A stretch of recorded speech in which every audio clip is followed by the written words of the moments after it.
got that, but you also like can take in the fact with this whole like, bro, and I've heard this argument before. Like, people made arguments of like, man, why is there no book like from a woman in the Bible? Like, why is there no like, a substantial like section? Like, cause it's weird because I always hear like a lot of black people feel like things was changed in the Bible, or things was left out, or what about Mary's story? Like, why isn't Mary doesn't have a book in the Bible and stuff like that? You know what I mean? And I feel like why doesn't Joseph have a book in the Bible? Job. Joseph doesn't have one either. Wait, right. What? I said Joseph doesn't have one either. He's his but it's crazy how is it like when you really look at it though, it's crazy how like smart the devil is sometimes, right? Because you get so caught up in all these other things that you literally miss Jesus. Right.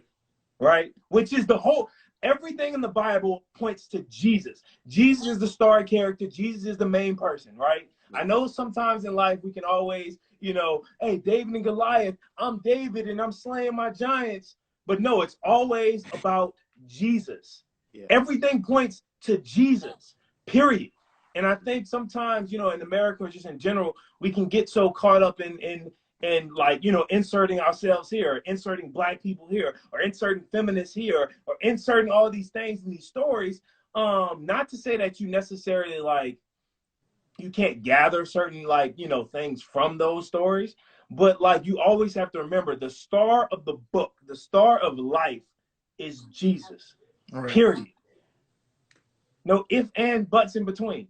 Okay, for everybody that has this theory about the Council of Nicaea decided what's in the Bible, the Bible actually was already decided before any of that. Yeah, somebody saying that or something? Yeah, someone said, oh, the women weren't in there because of the council of whatever. And it's like, first of all, this is the thing that people don't realize, man. I hate when people just imagine life back then like life today. As if a bunch of people, like everybody knows how to read, everybody knows how to write and stuff. Very few people knew how to read and write. Mm. Very few people knew how to read and write. A different world back then. It's a different world. So yeah, someone may say this, like for example, the gospel according to Luke. This isn't Luke saying, this was what I saw, and this is my opinion. He went around and asked eyewitnesses, men, women, all sorts of people. He was just the only person who knew how to write. Mm.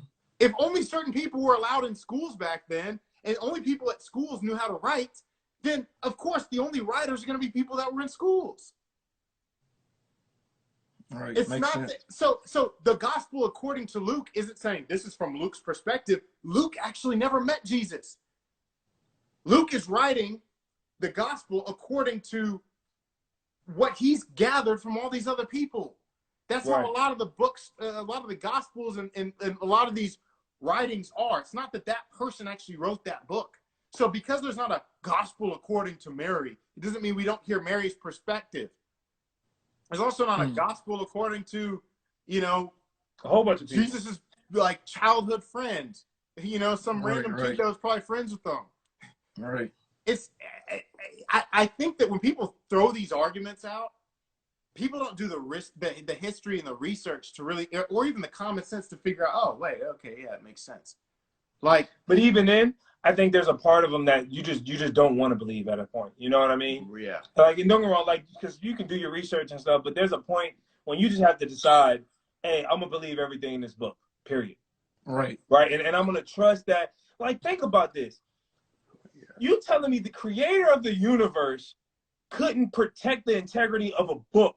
No, but here's the crazy thing, Chris. Even, this is the thing. People will watch like a YouTube documentary of some guy that never shows his face. And believe it. They believe it. Never shows his face. Believe everything he said. And then, or they'll see a meme that says, did you know?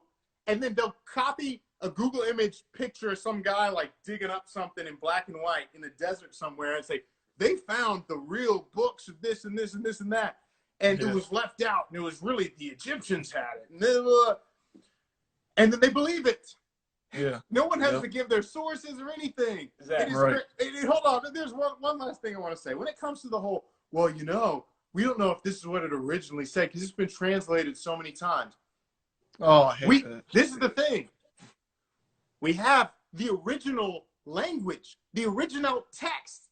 Like we have the what's it called? I forget the actual word, but it's the actual like text in the actual language it was written in, right? They don't go back and say, okay, so after this version, there was the Greek version, and then there was this version, and then, okay, so when we translate the English version, let's read this Greek one first. They go back to the original. They don't say, oh, let's translate it from this, let's translate it from that, let's translate it from that. They go back to the original, and what they found is that in the English Bible, 99 or 90, either 99 or 98% accuracy. The only differences between the original manuscripts, that's the word I was looking for, the original manuscripts and what we have now, and the Dead Sea Scrolls and everything like that, that's not even the Gospels. That's not even anything in the New Testament. That's all Old Testament. So, but what they found is, even with that, there's a 99% accuracy between what we have now and what we had then. And here's the crazy thing about it. The crazy thing is that percent, that 2% or 1% accuracy, the only difference is names, because names are different in different languages, and punctuations.